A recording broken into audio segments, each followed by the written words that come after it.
Ayaw na raw gumastos ng ating customer. Gusto niya magpatulong sa akin kung paano daw yung gagawin dito sa nakatambak na arrangement way back 5 years ago. Hello mga B!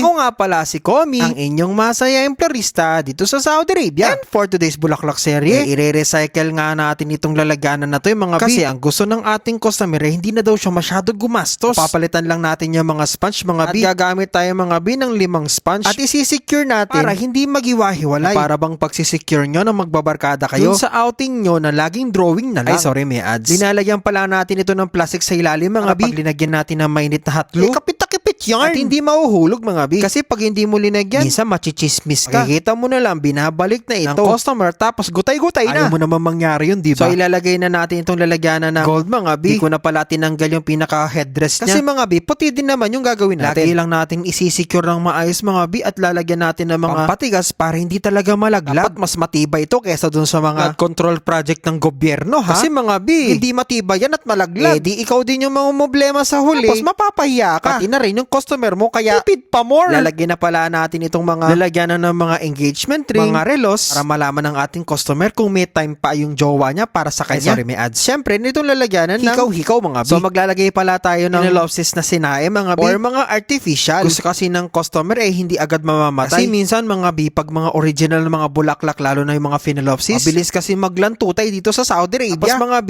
hindi nila alam kung kailan yung exact date ng kasal nila or mismong engagement party. Parang ikaw, hintay ka ng hintay sa jowa mo na magpro-propose sa'yo tapos hindi naman pala kayo yung sa huli. Ay nabali! Kaya humanap ka na lang ng iba. Charot lang mga B. Ads na naman. So maglalagay na tayo nitong mga Casablanca ng kulay puti. Tapos itong mga hydrangea. Kasi mga B, kailangan natin ng mga malalaking bulaklak pag malalaki arrangement natin. Wala namang chrysanthemum. Tsaka gypsophilia. Panakiputas yarn. Kaya gagamit na lang tayo ng hydrangea na kulay puti na artificial. Tapos mga B, yung old na arrangement, meron siyang mga rosas. Pwede pa naman yan. Huwag na muna natin itatapon kasi ikakabit natin para ulit. Para kahit pa paano makamenos yung ating customer. Nga pala, habang naglalagay ako nito mga comment down below kung saan na nakarating itong ating video. At para may pasabog tayo mga B, maglalagay tayo nitong foil. Ito yung mga colored foil na nandito sa shop namin mga B. Wala kasi ako yung re-request ko sa amo ko na gusto ko. Kaya ito na lang muna yung ko na gawin mga B. Mukhang effect naman yata. Tapos inarko-arko ko na parang ganyan. Para naman nagiging octopus na siya mga B. Mga B, tinanong ko muna sa customer kung gusto niya tong design na to. Pero sabi niya okay naman daw. Para kasi siyang si Ursula mga B. Para matanggal yung mga chismis na mga alikabok. Lalagyan natin siya ng lip spray or foliage spray para mas kumintab, hindi makita yung chismis. O diba mga B, nagandahan yung ating customer dito sa Ursula Flower Arrangement. Mapapakanta ka ng